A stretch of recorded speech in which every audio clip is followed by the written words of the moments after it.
Good morning, everybody, and welcome to Tiki Hut Studios, home of the Joe Knows Show with Ken Rose. That's me. And to my right is Joe of Joe Knows. Say hi to everybody, Joe. Hey, everybody. How you doing? I am Joe Carlisle. This is the Joe Knows Show, the podcast with Ken Rose and Lisa, too. And today, our lovely Miss Lisa is actually bearing the brunt. She's taken the whole load on her shoulders. She's not in the studio with us. She is actually working and covering the shop. So we just want to say a shout out, Miss Lisa. Thank you, Miss Lisa, for making it so we can do this. And actually, as you can see, Joe and I, we're looking a little different today. That's right. That's because we are broadcasting live from another famous Florida beach. Joe and I are hot and heavy in South Beach, located in Miami. So we'll be partying up all day. We are going to have to remove our sunglasses because there's a little glare coming from the camera, but we're here in Miami. Wish you were here, Lisa, but too bad. Hang on, man. I'm not sure I like the way you said that we're hot and heavy in South Beach. Well, we're checking out the scene. Okay, we're going checking out to the restaurants, and the frozen drinks are flowing. I only get hot and heavy with Miss Pat. That's the only these off time. So you can see my eyes, because they're not red yet, but later on today, after a day of partying, they will be. Maybe if we want to channel our inner Johnny Depp, we'll get some hats and put the glasses back on. Yes, back to Johnny Depp passed out on the couch. Sounds like a plan, Joe. How do you guys feel about that? I mean, Ken was asking me this morning about if I've caught any of this. I've caught a little bit of it, but I mean, how do you guys feel really about Johnny Depp and some of the stuff? Ken has some opinions, and he was actually making me laugh because he's actually right. Johnny's pretty dry. He's so, if you haven't seen the outtakes of the trial, and I know it's a serious thing, but you've got to watch them because Johnny Depp is so hilarious and dry, and the questions he gets asked, the way that he answers them, are just over-the-top Jack Sparrow type answers. They're dry. It's hilarious. You got to watch it. So, everybody likes a good train wreck, so I guess that's what we can call it. A good train wreck. I'm back to one rich guy slapped another rich guy who really cares. Right? But, I do like Johnny's, he answers his questions like this. Yeah, he's always he's subtle. Well, Mr. Prosecutor, yes, I did a lot of drugs, and he admits it readily. Yes, I'm not proud of it. I mean, I'm remiss to say this, but when I need to recover, when I need to detox, I know this doesn't sound good, but I go to my island. An island. My island. An island. And I know everybody doesn't have an island, but most of us have a throne. That's about as far as we get. I go to my island, and I don't bring Ms. Heard with me. I bring 27 other strippers. And Joe's wife follows right behind. They're my assistants. Anyway, I walked outside today, and there was bird crap on my car, and it upset me. And I said, Joe, would you believe there's bird crap on my car? And Joe came across this fact that Joe's going to explain. That's right. This is over the top, and now I understand why there's bird crap on my car. So this weekend I went down. It was my oldest granddaughter's 3rd birthday, but it was her first party because of COVID. They couldn't have parties. They're down in West Palm. As a matter of fact, it was a little weird in West Palm because some of those people are still kind of masked distance crazy. Halloween or COVID, yeah. The funny one was the guy who had like a mask that was disgusting. I wouldn't even pick up, let alone put on my face. Yes, people, wash your masks at least once or twice a week. Come on, man. Disposable means you should throw it away when you're done with it. Yeah. Not when it's wearing holes in it. So anyways, my kids, we're talking about conspiracy theories. And, there's a lot of conspiracy theories around the last election and the previous election. And, this is part of our political discussion now is what conspiracy theory is real, correct, what comes out later. I mean, the Hunter Biden laptop was supposed to be a conspiracy theory, but that's probably... Well, it's not a conspiracy anymore. It may be factual. It's an investigation. And my kids pointed out to me there's a thing called birds aren't real. Had you ever heard of this before I said it?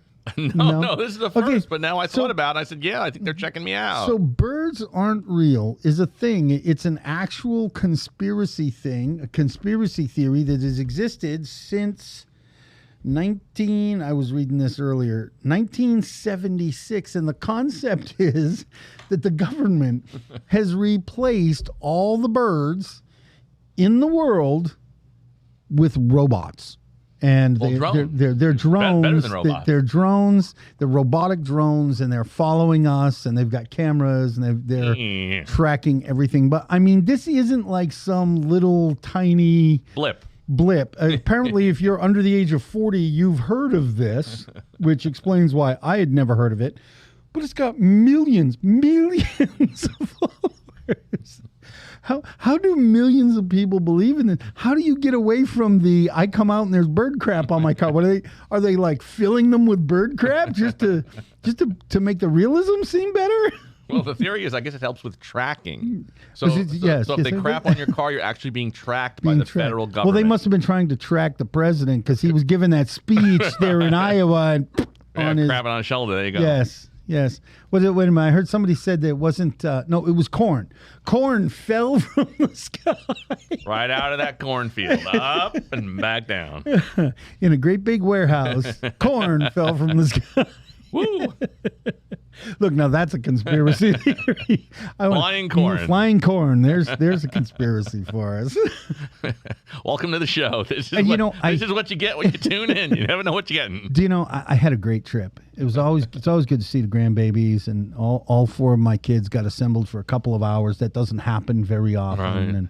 And Miss Pat and I were able to stay in a hotel room down there, and but there was a big disappointment. We had one. I mean, we were there all weekend. Only really one big disappointment. You're kidding me, Joe. No, a huge disappointment. That's awful. Almost ruined the whole trip for me. Man, almost ruined the whole trip. I mean, you got to let our audience know. I mean, this.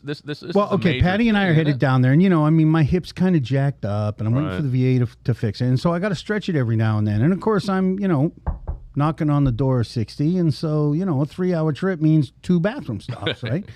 So we pull over to Fort Drum Plaza, and I go in, I get out, and I'm limping around, and I go do my business, and I'm walking in, and when you walk into the area to the rest stop, the rest stop, on the turnpike, yeah, they're fancy. They got like the Dunkin' Donuts and the Villa Kitchen with the pizza and all that. Baru. So I'm getting a little hungry, and I go in, I do my business, I come out, and there's a Nathan's there, and it's closed. Jeez. I had to do without a Nathan. And you know what's really sad is while I was doing my business, I got to thinking, a Nathan's hot dog would be just right. A little bit of protein, all beef. Easy to carry. Easy to carry. Good thing to have in the car and drive. Right. All beef. Home run. And, usually at that spot, they have all the toppings. Right. That's what I like about those. Yeah.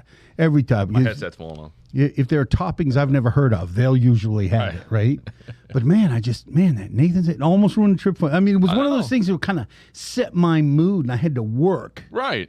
To not be irritated all weekend long because I had to miss out on my Nathan's hot dog. Yeah, you're thinking, man, I just like a good old hot dog. I can drive. I can something with a nice snap. The whole deal. It is ruined. Just ruined. But got to see I got to see my granddaughter, and that kind of went out the window. I was like, I got some perspective. I was like, well, I do love my Nathan hot dogs, but if that's a price I got to pay to see my granddaughter, well, that's a price I'm going to have to pay. But aren't 3-year-olds really strange because you haven't seen your granddaughter in a while because of COVID and everything else?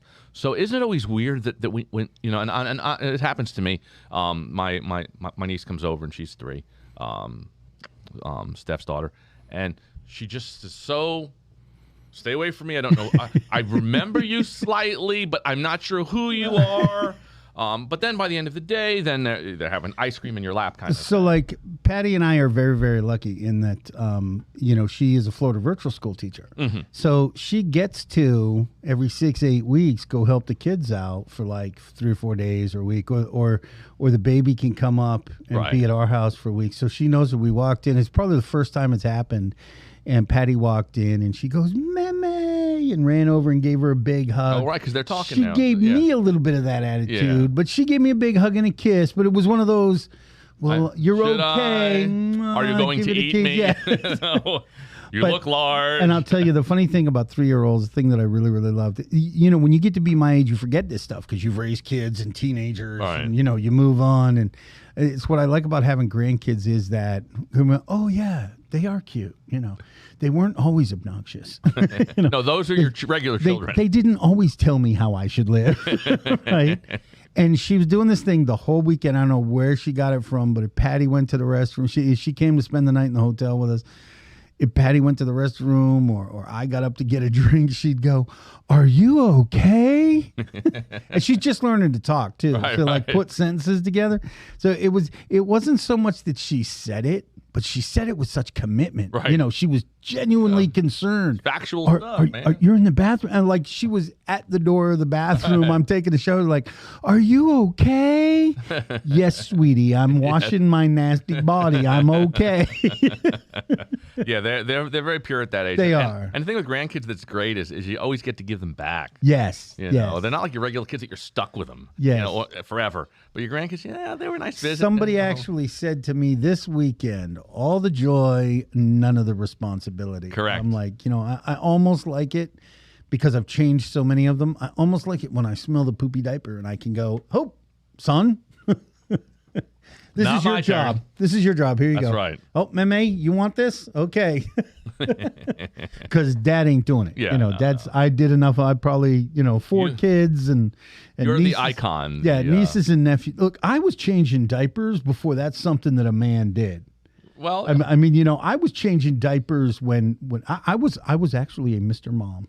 were you? My wife had our first son, and she was college educated, and I wasn't, and I was an actor, so we decided that she would, because of her education, she could get a job getting paid a whole lot more than I could. So I was the one that stayed. That was before family leave, and back in those days, Right. the woman was in the hospital for 4 or 5 days, and then she came home, and she might get another 5 or 6 days, and then she went back to work. Right. And so Timmy was probably 6 months old, and we had to make that choice, and I was good at it, man. My wife and I put weight on. I mean, literally, I was like 3-course meal for breakfast, 3-course meal for, because we were in North Conway, New Hampshire. And like for us to get PBS, I had to like hang tinfoil out the window, on a wire coat hanger. And so I usually had the floors scrubbed, the jarhead in me. The floors were scrubbed with a toothbrush by 9 o'clock in the morning. She worked right across the street from where we were. So she would come home and I would have a 4-course meal for lunch. And then dinner was 6 courses. Nice. Good golly. It only took a few months for us to put on a few pounds. Stretch pants only. That's right. Pants optional at the dinner table. That's right. So I was long before that was like an accepted gender role. Oh, I was. diapers. Oh yeah. And Patty's friends. I mean, we'd go visit somewhere. My friends, her friends, and they'd be like, "What do you mean your husband changes most of the diapers?" "Well, he changes most of the diapers because I'm at work." Yeah. You work and he stays at home? "Yeah." "Why can't you change diapers?" And I'd be like, isn't he the one at work all day? You know That's kind of how that works. I can't let the diaper load up. Yeah. Up to 26 pounds does not mean the load of the diaper. But the reality is, and for those of you that are still watching the show after this talk about diapers and poop, is the reality, Joe, is this. By you not changing the 3-year-old's diapers, poopy diapers, because it's not your responsibility, let's move ahead 15 years. Now she's 18, and you need your diaper changed. She can be like, Grandpa didn't change my diaper. I didn't change his diaper. Brother man. Grandma. That gives me 15 years. I plan on being wealthy enough that I will pay people to do that. Okay.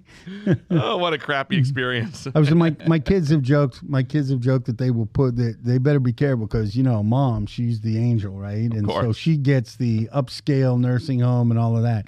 Dad, well, A shed. sorry, we're gonna stick you wherever they'll take you. A shed with a Home Depot bucket. We next don't to the care bed. what it smells like, and I'm like, well, you're assuming that I'm not gonna have a will you want to be part of. It's funny though that you mentioned, because of our age, every hour and a half, 2 hours, we have to stop to Yeah. relieve ourselves.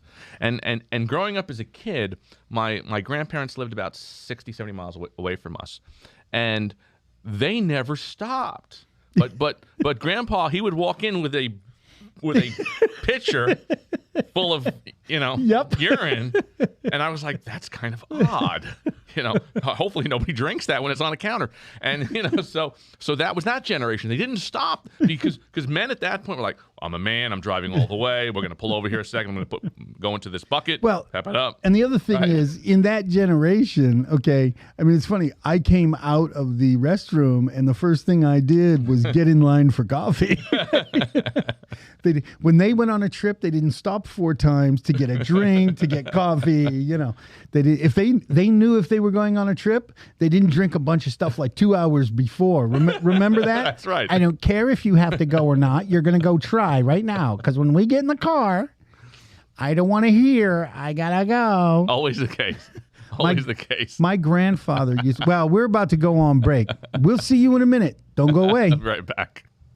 Market your brand and personalize your message. Brand Squad opens doors to new ideas, helping to grow your business with smarter marketing. Thousands of promotional items, thousands of ideas. Turn prospects into customers with Brand Squad's memorable promotional products. Simple marketing, effective results. We do the thinking, you do the winning.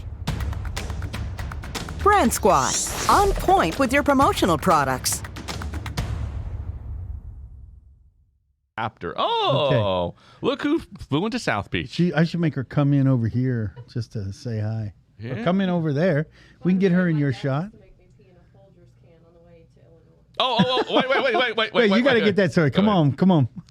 Hey, we have a special guest who just got here from Miami, and she's going to share with us. From Miami or to Miami? Well, to Miami. She's going to share with us her story of traveling with family and having to go to the restroom. Come on, step in. Oh. Well, I was already in the view. Go ahead. You've got to talk it into this. Hey, everybody. I just wanted to say real quick, our summer vacation, we would go up to Illinois to visit family, and I always had to pee. I had a lot of UTIs, and so my dad would make me pee in a Folgers can on the way there, and he swears he didn't, but yeah, he did. Disgusting, I know, but I was out there laughing when you're talking about the pitcher full of pee. All right, So anyway. go back to your chaise lounge. Go back to your chaise lounge and enjoy your pina colada. Do you know, though, what's really funny is that my grandfather, I always wondered how he could be so strong, right? I mean, go on these trips and, and pull over the boys, had to have to get out, and we do the whole hide behind the door thing, right? Of course, back then, he always had these like LTDs. Oh, yeah, the doors were like 4 feet long. Yeah. Hey, Johnny, can you help me open this door? You could hide 3 people behind it, right? Yeah. And I found out after years, I was probably a teenager. Does everybody know what an engineer's friend is?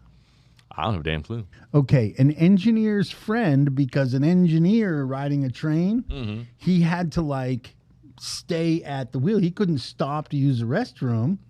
So they have a thing, and it's a flask that sticks to your leg, that they strap to the leg. It had a tube that ran up to the appropriate part, and you put your junk in another attachment. Holy. Just let go when you need to. We had one. Sounds like a bad porn movie. It does sound. No. Oh, there we go. We got shit going on everywhere around here. Sorry about that. And I can remember thinking, ew, yuck. Yeah. But it's one of those things one of those technologies you develop, right? Because you have to. Right? And you didn't want the engineer peeing all over the cab of the train. But you have to wonder, though. I mean, how much is an engineer really doing? Because you are on a set of rails. So if you have 100 miles to the next stop, you should be able to go. But keep in mind, you needed the engineer to make sure there was nothing coming. That's what his job was. It wasn't just pushing. I thought it was just the a steer, train. and I'm like, but it's on rails. No, he's leaning out the window to make sure you're not going to hit anything. And if something happens, he pulls all them levers. The only engineer I remember on TV was the engineer on Petticoat Junction, because all the girls were in the in the water tower bathing. Yeah. I was. Do you remember 10, the engineer or the girls? The girls bathing in the water tower. And I was probably like 10. I was like, girls in the water tower. That must be interesting. Do you ever see the "Where Are They Now" kind of thing? You see them when they're like 74. Oh yeah, it's like, and you think, what a life. you think, baby, you should have stopped smoking cigarettes maybe 10 years earlier. That leather, the whole leathery skin, smoke permeating from your hair. Woo. Do you like true crime? Do you like true crime? What is it? Is there a false crime? Just to say, yes, there is false crime. I mean, it's false imprisonment. Do you like true crime stories as opposed to drama? Sometimes, but are you talking like 2020 crap or no? I mean like or... I mean like there's a whole like give me an example. Like they have they have like true crime podcasts, which are podcasts that follow a real case. So true crime, that's a genre now. It's true crime. And I got hooked on this show called True Crime. It was Stainer. Okay, and what is the name of it? I can't remember the name of the show, but it was about this kid who was abducted in 1972 and like lived with this guy for like 7-8 years. Right. And when this guy abducted another kid, he took the kid and ran away. He was a big hero. And they made a TV movie about it in like 1989. But apparently, his family was really jacked. Right. Like his older brother ended up killing a bunch of people in Yosemite Park. Like he was a famous serial killer. But so they have these pictures of the mom in the 70s. And she was fairly attractive. Right. You know, it's a middle class family. So they weren't rich people or anything, right? And so they're showing all these pictures from her in the 70s and the early 80s, and she's smoking. I mean, she's the smoke show. Sure. But they bring her in for the interview like now, right? Because that's the key to these. Right. It's kind of like they're interviewing the sister and the mother. And man, this lady looks like her skin was done by American Tourister. You know? I'm thinking, of course, then they're showing all the pictures of her smoking cigarettes. And I'm thinking, okay, there we go. Another reason, you probably get more kids to not smoke if you just made that comparison. The whole cancer thing, right? That doesn't affect them, but you say, look, you're going to look like this. Well, like those commercials, where somebody's whole body is like completely, like this one woman had her jaw removed and her chin and her head and all of these, and you're like, if that doesn't convince you not to take up smoking, nothing else will. Yeah, but you see, some of that is not real. I make this point I was joking with my kids about something, and it's actually it was on Facebook. It was real. I will tell you, when my daughter was in school, I hung, she was a teenager, I hung a sawed-off baseball bat by the front door so that any young men that came in, and my kids, my boys who now have daughters, they're like, wow, I got guns, I got knives. I said, yeah, but here's the problem, son. A teenager knows somewhere in his heart you're probably not going to shoot him. Right. But he doesn't know I'm not going to beat him with that bat. His ass. So the idea of that whooping with a bat is far more real to him than you shooting him, because that's really kind of out of his purview. But most kids have taken a beating at some point. Sure. So it's not hard to make the leap to he's going to beat me with that sawed-off baseball bat. That's going to hurt. Wooden spoon or something. And this is kind of like cops say this all the time, is that criminals will run from them and they have a gun. But the minute you say, I'm going to let the dogs loose, they give up. Right they away. quit. Right away. You can shoot me, but don't let that dog bite me. Because that's more real to them, right? I think that all of this without the jaw, and I don't think that's real to them. But you show a young girl that her skin is going to look like an alligator by the time she's 50. But 40 even. She'll be like, oh, never mind. well, speaking of body parts, removing and stuff. There's this new show on, I think TLC or something, called Body Parts, and it's this woman is a anaplastologist or something like this, and she hand makes body parts, and not the body parts you buy, from Adam and Eve online. This like eyes. She builds ears. She that's gonna be cool. Yeah, all these different body parts, and one gentleman had, believe it or not, he had cancer of the nose, so he had to have his entire nose removed, so he had a giant hole, and she made this prosthesis by hand, and when he put it on, it was unbelievable, and you watch these people's reactions when they're life changing. There was an African American woman who lost her limbs through sepsis, and and she never was able to hug her children. So she made these prosthetic arms that she slipped over her stumps, and she was able to, she could move the fingers in different ways. She was able to hug her child, hold a phone. It's amazing. It's called Body Parts. You got to check it out. It's crazy. Wow, that sounds good. I mean, that's actually it's artistry, and just the reaction of people. Here's the thing. That's a classic example of, I'm writing my book, and so I'm trying to develop an avatar who is the perfect reader, right? Mm-hmm. I mean, so I'll know how to market the book when the time comes. Right. But so we deal a lot with specialization, right? Mm-hmm. Find a niche. I mean, talk about your surgeon. I don't know if she's a surgeon. She'll probably have to have some medical training to understand it, or at least engineering. I don't know. I mean, she just makes these molds. It's But unbelievable. it seems to me that's something that she discovered. It's a small. It's a niche. It's a niche, and she probably makes good money doing it. She's probably one of the best in the country. It's why she gets a show. Hopefully, you like to think that if she gets a television show, she's one of the better ones. Yeah. I mean, it was unbelievable. I mean, it would not occur to me to do that. Let's make some, not just regular prosthetics, but let's find a way with our modern technology to make something realistic. Yeah. There was a boy, I don't know, 8 or 10, and he a dog. I think it was a dog, attacked him and bit off his ears. Oh. So she constructed these brand new ears for him, and just his expression.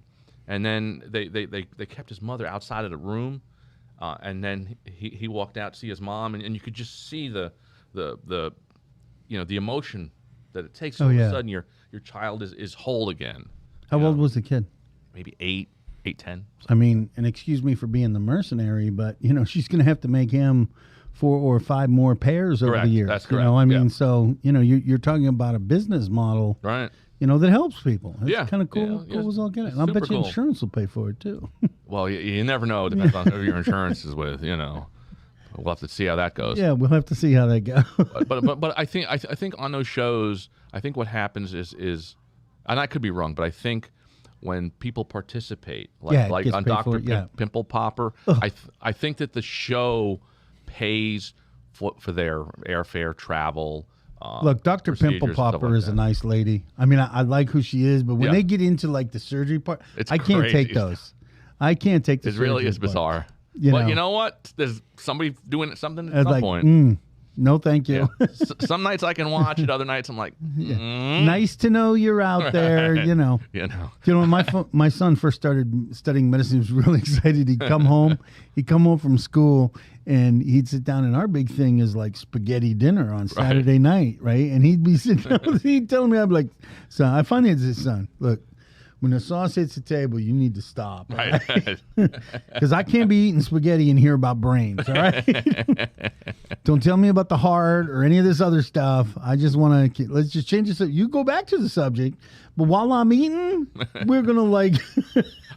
I just think that the strangest thing on that show in particular is here's Jim Smith, and he has this growth that he's had for like 15 years coming right out of his forehead, the size of a softball. It's like, why did you wait 15 years? And a lot of people, and I get it, a lot of people are afraid to go to the doctor.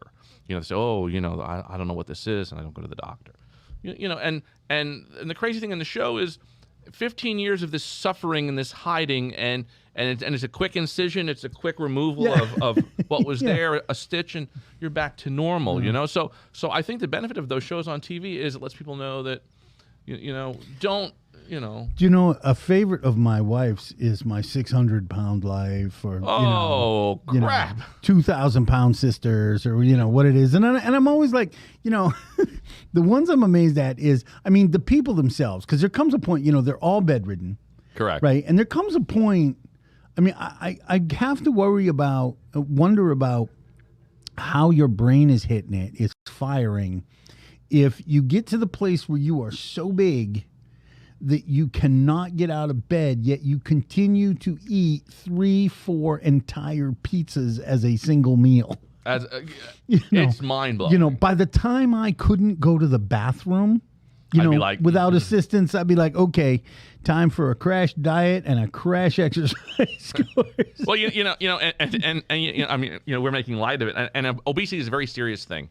But I have to say, on 2,000-pound sisters, they're both big girls, but one girl is so big that her forehead is full of cellulite. It's almost covering up her eyes, and I'm like,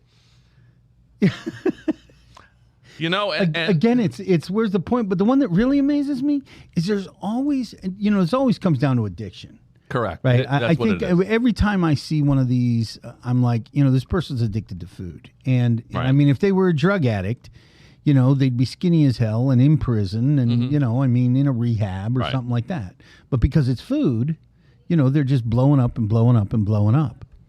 So I always wonder, they have the codependence, and then they sit in the doctor's office and they say, well, you didn't lose any weight. And the people are like, well, I told them. And I'm like, well, you may have told them, but you're the one that threw, a 5-pound bag of sugar at them. Right, And, yeah, you're feeding I them mean, this. they can't go to the convenience store themselves. They didn't go to Taco Bell and spend $700 themselves. You did that. Correct. Hey, look, guys, we're out of time for this section. We're going to take a break. Don't go away. Ken's going to go deal with something, and we'll be right back. Okay, you go. He was looking for you. Okay. Yeah. And I'll entertain the folks that are watching live. Okay, again, this is the behind-the-scenes part. You get to deal with Joe. What are we going to talk about? Okay. I'll give you some news that I had. I am a chamber ambassador. I love the Chamber of Commerce here locally. And we have an ambassador committee, and the ambassadors go out and do extra things. They show up at the at ribbon cuttings, and they do volunteer work at the breakfasts and stuff like that. And for personal reasons, I had to step back from the ambassadors. It is a great volunteer opportunity. It actually was very important to me when I first came to Claremont because I didn't know anybody. And these people welcomed me and put me to work, and I got to meet so many people. My business has got established here in Claremont because of that. And this morning I had to tell the committee in a meeting that I had to step away for a year. And, it was more emotional than I thought. I finally made the decision and told the people at the Chamber Ambassador that as much as I love them, but I had to make some choices for my own. Right. I had to take care of me for a while. No, I agree. And so I was just telling everybody, there was, I got up, I thought it was going to be I thought I was going to make this announcement and go peace out. And halfway through, I'm like so overcome. I couldn't talk. Hey everybody, Joe here. I'm the host of Joe Knows. And one of the many things that Joe does know is real estate. For instance, I know that when you're selling a house, you want to get the most money possible, not the most offers, not the most showings. So I employ strategies that I've developed over the last 12 years to make sure that you have the option of getting the most money the market will bear, not the most offers. They're not necessarily the same thing, so don't be fooled. If you want to get a high price for your house, you need to call Joe, and I can make it happen. All right, Ken's back, so we're going to go back to the show. Back to the show. I think with this obesity that we watch on the TV, we watch, the 600-pound people and so on. And I realize some of it comes down to economics because when you're on food stamps or a government program, you're only allowed to buy certain things. And I think the way to fix obesity in your poorer areas is to strictly limit what they can buy. Don't let them buy boxed carb things. But then again, the price of food is I think the price of food affects it because you can buy a pound of ground beef and hamburger helper and make meal for $4 that probably costs $6, $8. But if you were to buy a piece of fish for 4 people, a salad, a potato, you would probably be at, $12 a person. I think You know, some of so that. I think that's part of it. Some of that I think comes down to training and awareness, right? I mean, when I grew up, a fresh vegetable was always encouraged, but a vegetable, like a non-canned vegetable, Right. was part of a meal. Mm-hmm. My mom was very, I mean, we used to have the pyramid that we now know is somewhat skewed, where the wrong stuff is on the bottom. That you should actually flip the pyramid the way it was created in the 60s and 70s, which was originally created apparently in the 30s to sell cereal. I think it was the Post Company or General Mills, paid a government agency to come out with this, and they highly like an ad campaign then. Yeah, they highly influenced all of that research, and it was that whole grains and things on the bottom is the widest part was so they could sell more cereal. Sure. But I think a lot of that is in a lot of those communities there is you get there is a lot to be said for people who are economically disadvantaged stay that way for generations because of education. And sometimes that education is, and that education and those habits are learned, right? I mean, there's a reason that rich people tend to stay rich and poor people tend to stay poor. And one of them is, as a rich person's kid is growing up, they're seeing rich people money habits modeled. Poor kids growing up see poor people money habits. Correct. Now there is a level of, if you want to get rich, you may need to curb your lifestyle. There's a tendency in this country to look at the guy at the success at the end of the journey and say, oh, I want what he has, but you didn't look at the journey. Right. And that's and we talked about this in relation to work. Right, everybody wants that $70,000 a year job. You and I deal with this with realtors all the time. I just dealt with this just a couple of days ago. As somebody was complaining that they didn't want to work with buyers. Well, they've been in the business less than a year. They want to work with listings, and they don't want to work more than 15, 20 hours a week, and they want to make $250,000 a year. And I'm like, are you listening to yourself? Yeah. I mean, I had a very close family member who was all upset because he spent 9 years in college getting a bachelor's degree 9 years. and was upset that he couldn't get that he wanted a job that didn't start till 10, that ended at 3, and paid a decent wage. And we're talking 20 years ago, like $45,000 a year. And I'm like, when you find that job, let me know. I have more education than you. I'm taking it. It's and I'm again, that's the mentality, and I'm going to talk about my brother Michael. My brother Michael's very successful, and like my brother, I've been up down financially, but he has people that run the bagel stores, but he's up at 4:30 every day, ready to rock and roll because he doesn't know what the day's going to bring. Me too. I mean, my doors technically open at 8:30. I'm here by 7:30, 7:45, just because what's coming my way. Can I get something done early when the phones aren't ringing? And it's just a different mindset when it comes to work. But what happens when you have wealth or a degree of wealth? Here's an example that my brother does, which is I've never heard of this until my brother started doing this.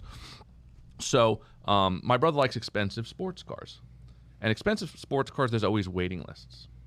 So he put a deposit down on this sports car, and he sold his place in line to another buyer that wanted that car, and he made money from it. And now he's online to buy. I guess it's a Corvette C something or other. I don't know what it is. They're $100,000, but he's online to get the first edition of it, because the first edition of the new Corvette will have a MSRP plus an additional up to $100,000. What do they call that? A premium? I don't know. Premium. Yeah. So he's like, why don't I order one, buy it because I can sell it the next day and make $100,000, even if he made $20,000. And so that's the thing that people do that have money. But you see people that don't have money or struggle with money, but they're always on the lotto line. Well, but that's exactly my point. This is the difference between rich people habits and poor people habits. And that doesn't just stay with money. Correct. That kind of convenience and there was you know who Susie Orman is? She's a big money guru. Yeah. When the show before The Biggest Loser turned out to be a scam using pills. Yeah. She went in like in season 4 and she started predicting who would win based on their financial history. Mm-hmm. And for like 5 seasons, she predicted the 3 people to be at the absolute top. And it was based on these people had the habits to put away their immediate feelings and their immediate needs now to achieve a goal. Correct. And that's part of what we need to teach. If we really wanted to lift the poor, okay, that's what we need to do. Right. Because the poor in this country are not most of the poor. Let me just say most of the poor in this country are not poor like they're poor in some place like Lagos. Right, where people, half the family starves to death because you got to pick who to feed today. Right, yeah, right. I mean, we're $10 a year. Yeah. You know, we're in this country helping the poor learn to live by their goals and commitments to themselves.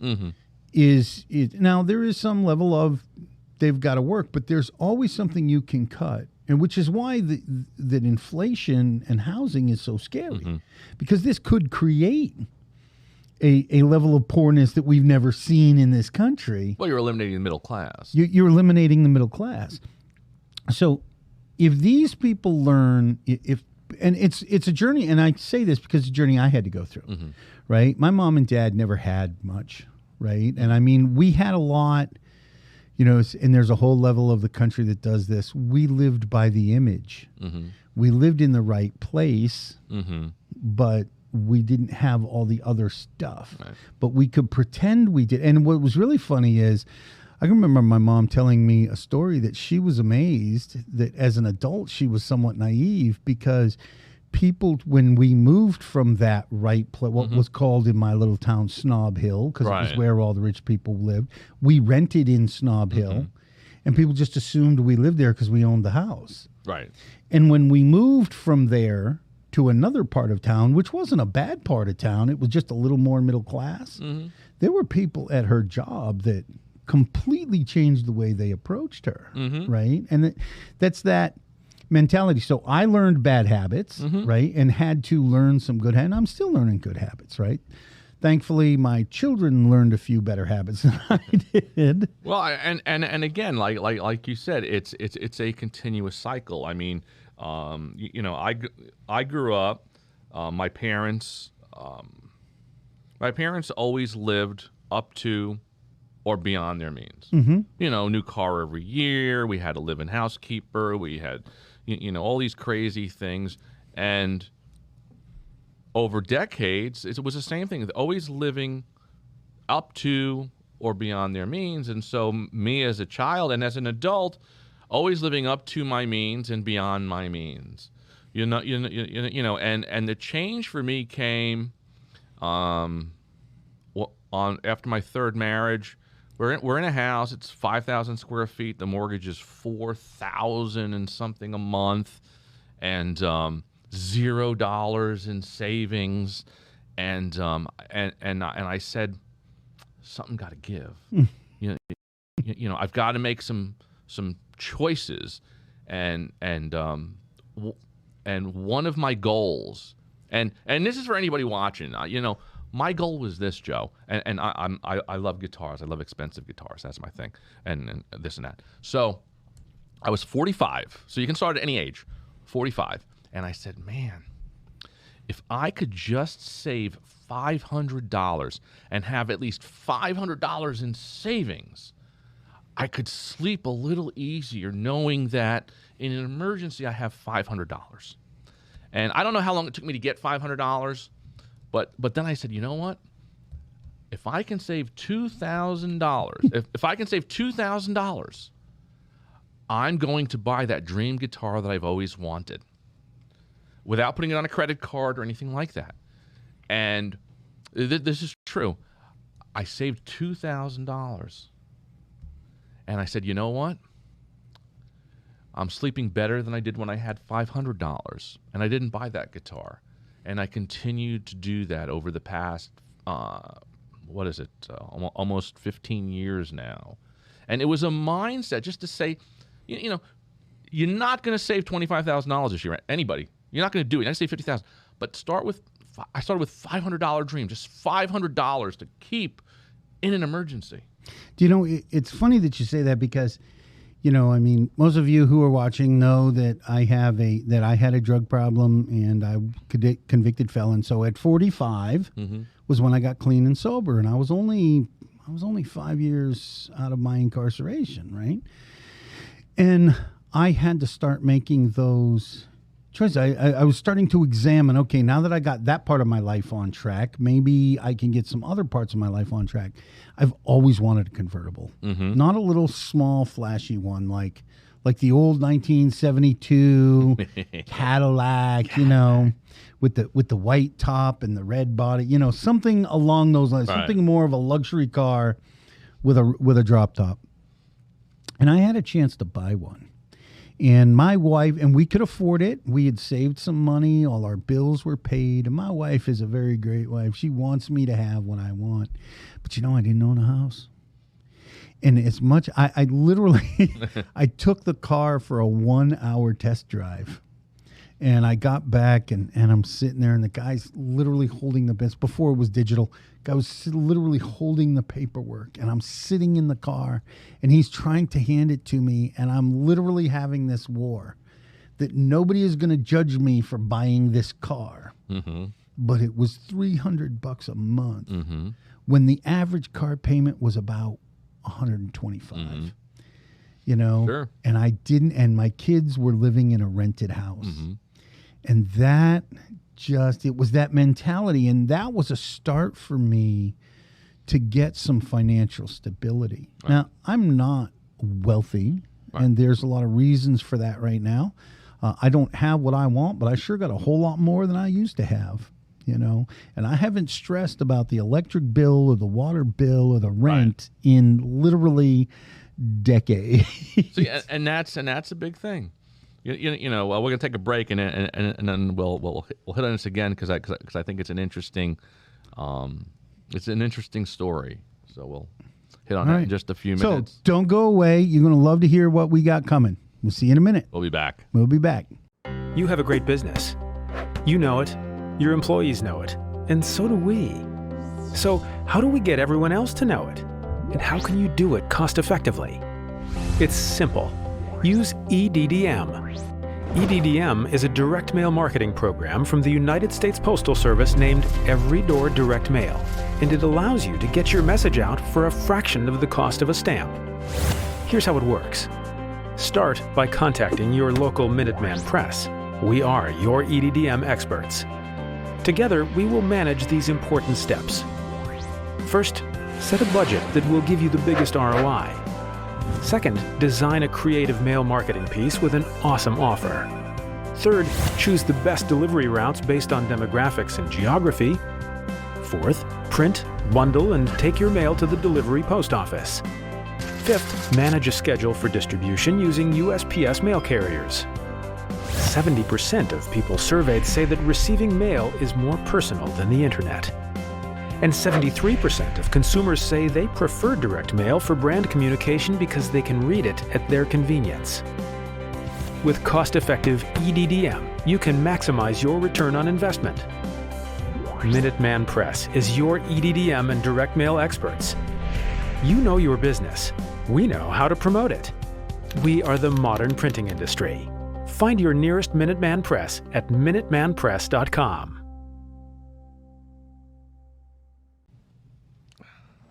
All right. We never know where we go. Yeah. We just go. How you guys liking that? You never know where we go. I hope you're watching live. This is the good stuff. Yeah. This is. If you're not watching us live, you're missing the good stuff. You may miss part of this. That's right. 45 is a pivotal moment.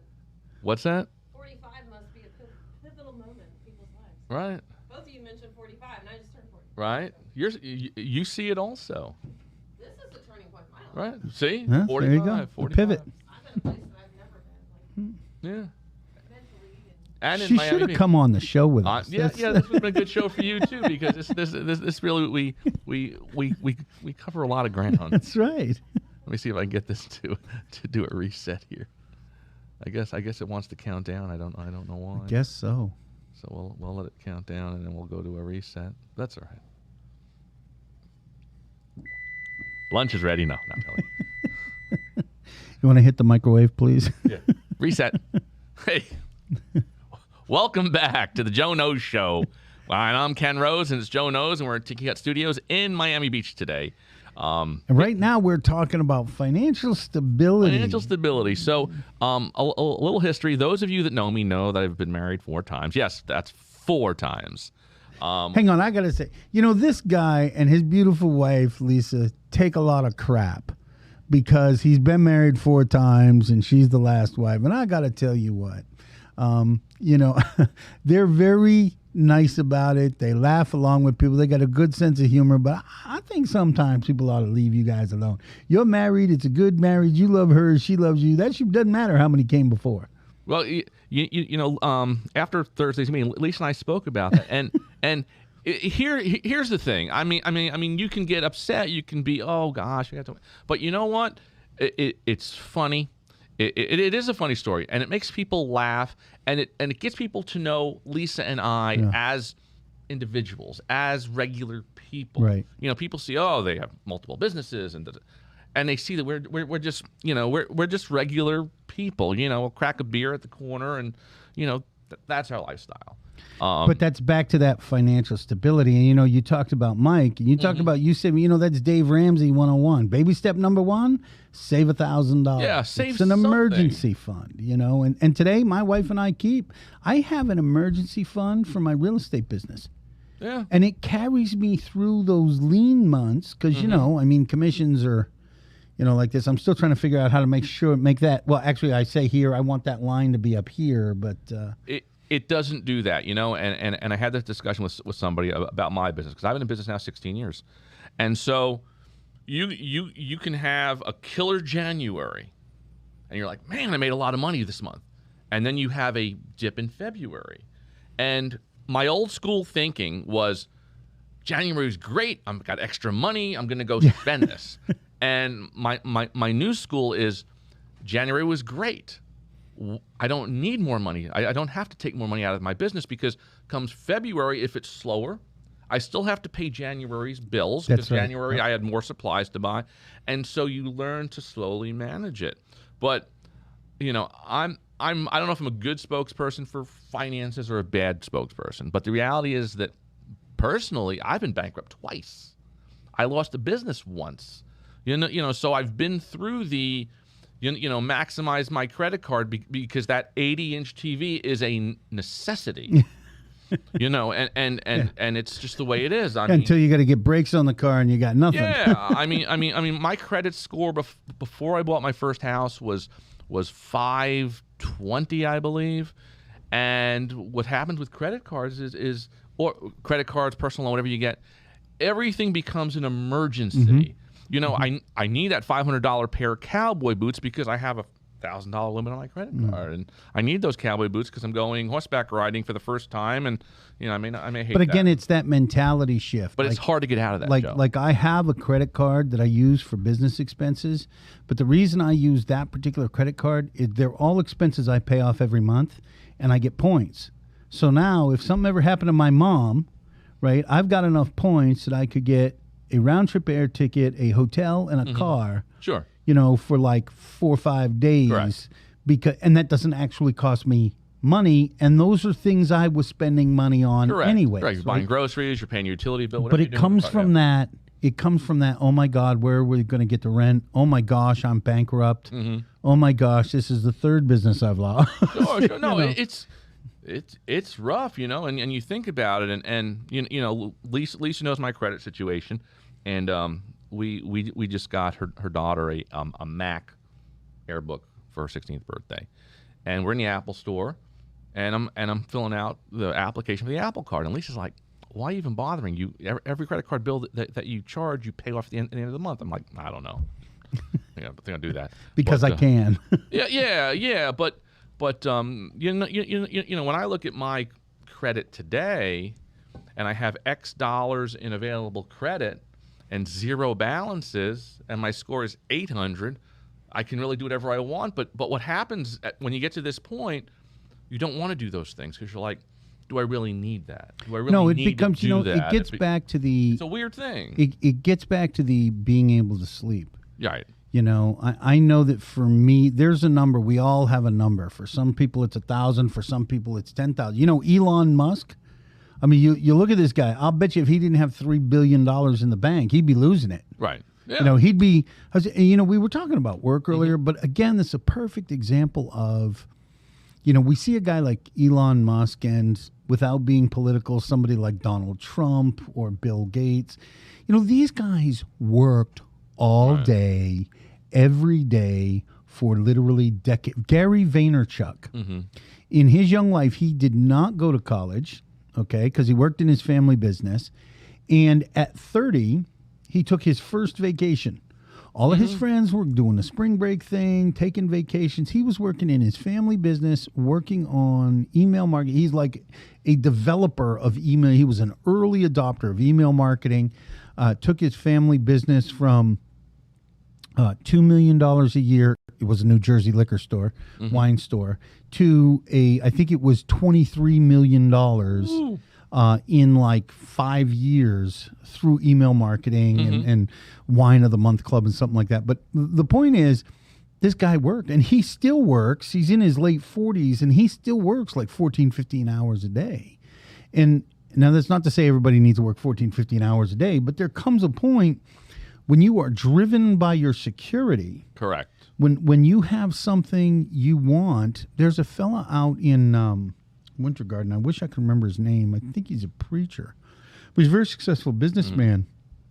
I didn't even hear the speech. I heard some friends of mine talking that heard him give this speech.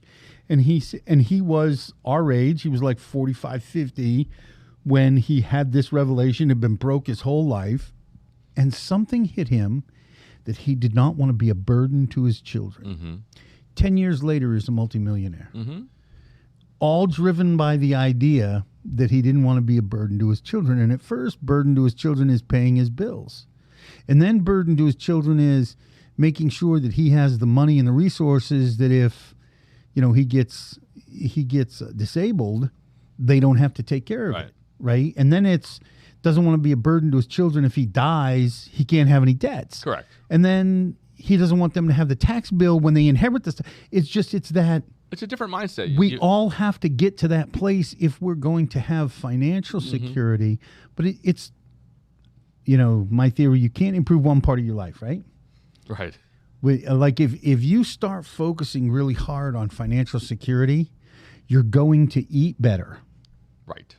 And the reason is you're not going to spend money in restaurants. You're going to start thinking about what you're putting in your body because it's cheaper to eat better than it really is to eat crap, which is back to full circle to what we started talking about. Correct. You're going to have to exercise if you want to keep up the energy level to do the things you need to do to eat better. You play tennis, right? I mean, and rowing. Rowing again. You're doing all that. And I mean, I'm running. If I get my hip dealt with, I'll be running again. And I'm actually looking for exercise. I was talking to my coach last week. It's not about the exercise or losing weight. It's about I haven't been able to do any exercise for like 6 weeks, and I can feel it in my energy levels. Your energy levels decrease. Right. It's even when I'm awake and well rested, I'm in a different energy place, and it's affecting other things, and that's it all gets connected. The easiest thing to focus on, though,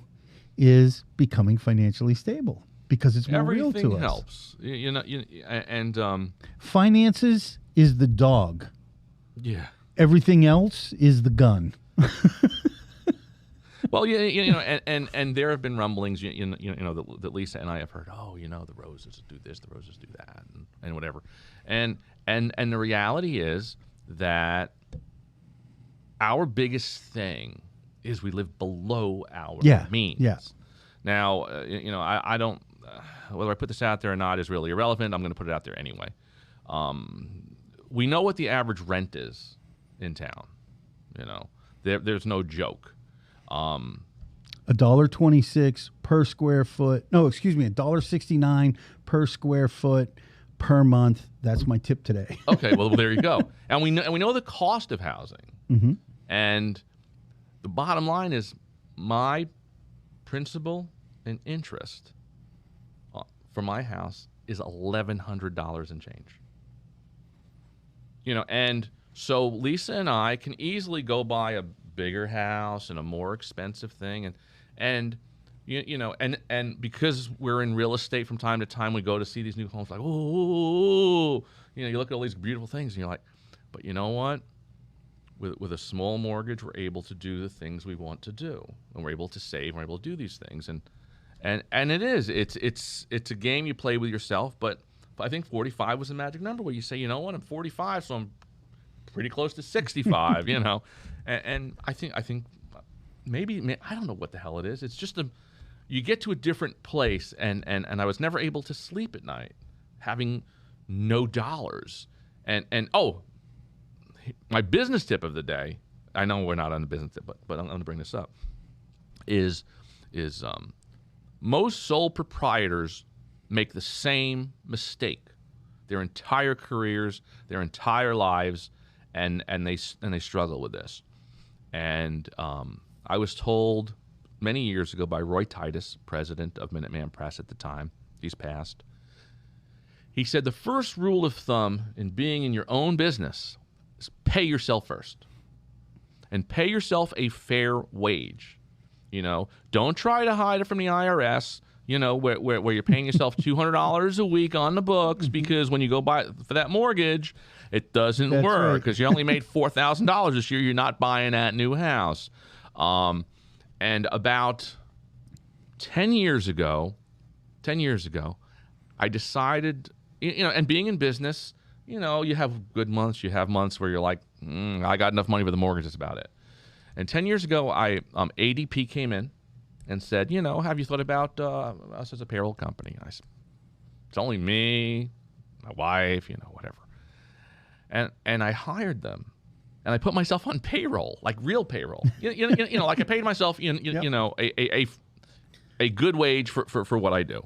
Which meant some months you weren't like going off to where you weren't flying to France. Correct. and from that day forward, I've never not gotten a paycheck. Do that's kind of the idea of create, and this gets back to when I got clean and sober, I learned that the advantage to going to a rehab for me, and I'm a jarhead, so you'd think I would have figured this out, but I was young, and sometimes you got to be a few years old to figure something out. I did well with structure. I did well when I was in the Corps because they created structure for me. When I got out of the Corps, and I did okay when I went to college because there was structure. Right. I went out of college, I was off to the races, right? Mm-hmm. Things went crazy. Rehab was, for me, Okeechobee, it was Dunklin Memorial Camps, a lot of structure.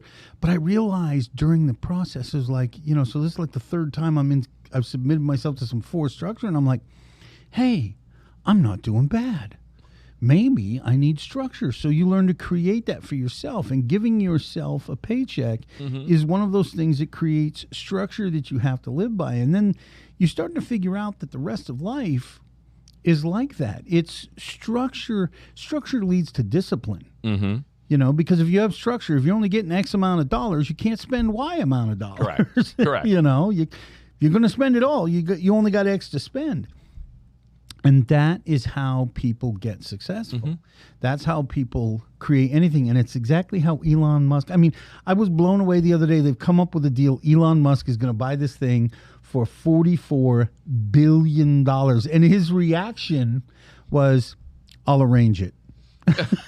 Okay. I'll arrange it. You know, I'm reminded of Conrad Hilton in the late 30s bought the Hilton during the Depression. So I guess late 30s during the Depression, bought this big famous New York hotel. I don't remember which one it was. It was a big famous name, right? Could have been the Waldorf. It was the Waldorf. It was Astoria. Waldorf Astoria on a handshake because he'd had structure in his life. Sure. And people knew that if he took over the Waldorf Astoria, and he said, and he paid at the time a whopping $1 million for it, that if he said he'll pay you the $1 million, he was going to pay you the $1 million. You know, Elon Musk says he's going to give you $44 billion. Chances are good. I wish I'd bought. I wish I'd bought Twitter at 75. Hey guys, we're going to go to a quick commercial break. I'm going to hear from our sponsors. We're going to come back. We have a little extra tag on today. Yeah. To wrap up the show. So we'll see you in just a minute. Yeah, because that was our hour. That was our hour. Ooh, So we'll get an extra 5 minutes this time. Very good. So, Yeah, that's. Did you still want to mention the? Oh, we'll bring it up next week. We'll And then you'll hold off that other conversation. Yeah, because That's a good idea. I like that. Yeah, because that meeting isn't until the week after. So Yeah, we might talk about that for 15, 20 minutes. That's a whole new subject. Yeah, That's why I said come back to it. Yeah. All right, you ready? Get ready. Let's go. All right, everybody, and welcome back. Hey, it's always good to hear from our sponsors. Actually, we're going to have to find an extra sponsor that's an extra break this week. Yes. So, and again, if you want to sponsor the show, reach out to us on social media. Let us know. Our sponsorships are running $100,000 for an episode. No, not really. But They're you know what? affordable. That's a sales thing. They're affordable. Well, they're affordable. And you know what? If you have something like a restaurant, and you want to bring breakfast in for us during the show, we'll give you a plug. Look, here's the like thing. that. Let's do a shameless plug for us. We'll start with that because we don't have Lisa today, although we're going to shamelessly plug her business too. If you want to come sponsor the show, the thing that is really valuable about getting on early, being one of the first sponsors, is you get our love and loyalty forever. So we'll give you product placement. We'll give you the ads. You know we're going to talk to everybody about you. You become my preferred provider. If you're in the real estate industry and you want to come on here, and that's the way it works. If you sponsor our show, I'm going to bring you all of my inspection or title or mortgage business. If you've got a dry cleaners, then all my dry cleaning and everybody I talk to is going to get all of my dry cleaning. So don't pass up this opportunity. We're negotiable. We're not desperate. Okay, so don't come at us with $10. But if you are a car dealership, especially an exotic car dealership, and would like to get your product featured on the show, please give us a call, and we'd be more than happy to cruise around in that exotic vehicle for 6 months. Every 6 months, bring us a new exotic vehicle. That's right. But no, we can work out some creative things for you if you want to come sponsor the show. So, what's your? What's my marketing? Why don't we go to your marketing minute? Well, everybody knows I'm Ken Rose with Minuteman Press. Be on the lookout for Profiles in Print coming up soon. I'm going to be shooting some new episodes so you can see who we're doing work for and what we're doing in the shop here. Shout out to Lisa with Brand Squad. She's on point with your promotional products. She couldn't be on the show today. She has, I think, 300 koozies that she's in the process of putting together for a client.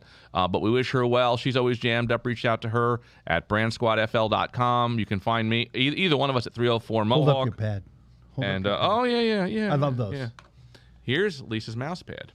Brand Squad. Look, this is a great thing. I carry one of these that says Joe Knows on it. Actually from the Tiki Hut show. That's right. And I pull it out when I'm like in a coffee shop or something and working, and people ask me about it all the time. So yeah, mouse pads are probably a great product, if you're in an office or you do business with people that are in their office, because your information is always there. Think about if you're a restaurant and your menu's on this mouse pad and it's sitting on their desk all day, every day. I would guess they're going to order food from you probably more than anybody else in town. Yeah. So anyway, that's my marketing minute, and thanks for being on the show, everybody. We hope to see everybody next week. We've got... wait a minute. I'm going to do a marketing minute. Oh, yeah, go ahead. Do your marketing myth. I kind of did it during the thing, but Oh, yeah, go pay again. attention, okay? Rent in Claremont is averaging $1.69 per square foot per month. That's $1,690 for 1,000 square foot home. So if those seem like high numbers to you, and they are, and you are looking to stabilize your rent, you got to be careful. It looks like rent's going to be going up 20% on average per year over the next 5 years. So my marketing minute is I have programs to stabilize that for you. I can get you a house for rent. It won't be terribly cheap, but it will be stable, and you might even be able to buy it. So I have rent-to-own programs and other rental programs you can have. Joe Carlisle, Remax Titanium, just full disclosure. Oh, yeah. Just to tag on what Joe said, you know, and I know the show's over. I'm sorry, the show's over. But from what I understand, if you're renting, you should find out if your landlord will be able to report your rental history to the credit bureau. Oh, it's a good point. Because that will benefit you when you're looking to buy your next house. Yes, it will. So think about that. So that's my. You can actually use some. You can actually use utility payments now too, if you are with a company who will report them. Correct. So check with your utility companies, check with your landlords. If you can get that stuff reported, if you're not paying the bills on time, don't ask them to report it. But if you are, but that's it. We are out of here from Miami Beach and the Joe No Show. See us next week. Bye-bye, and I love you.